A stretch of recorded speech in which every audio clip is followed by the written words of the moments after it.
ইহুদি মন্দিরের জাইর নামে এক নেতা একদিন যিশুর পায়ে এসে আছড়ে পড়ল।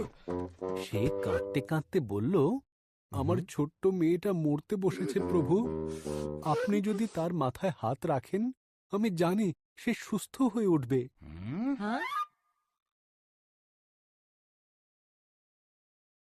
ভিড় সরিয়ে বেরোবার মুখে জাহিরের বাড়ির কয়েকজন লোকের সঙ্গে তাদের দেখা হলো। তারা বলল, তোমার মেয়ে মারা গেছে জাইর। যিশু বললেন, ভয় পেও না, বিশ্বাস রাখো যে তোমার মেয়ে সুস্থ হয়ে যাবে। জাইরের বাড়িতে পৌঁছে দেখা গেল লোকজন মেয়েটার জন্য কাঁদছে। যিশু তাদের জিজ্ঞাসা করলেন, তোমরা কাঁদছ কেন? মেয়েটি মারা যায়নি, সে ঘুমিয়ে রয়েছে। লোকেরা তার কথায় হেসে উঠল।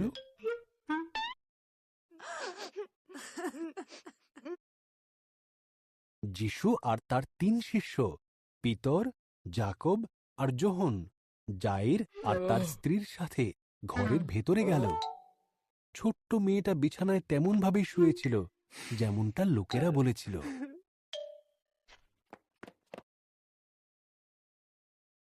যিশু তার হাত ধরলেন। তিনি বললেন, খুকি, উঠে দাঁড়াও।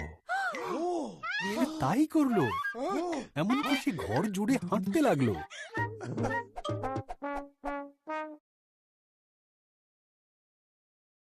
জাইর আর তার স্ত্রী আশ্চর্য হয়ে গেল। যিশু তাদের বললেন, তিনি যা করেছেন তা যেন কেউ জানতে না পারে। আর যিশু বললেন, আমার মনে হয় মেয়েটির এখন কিছু খাওয়া প্রয়োজন।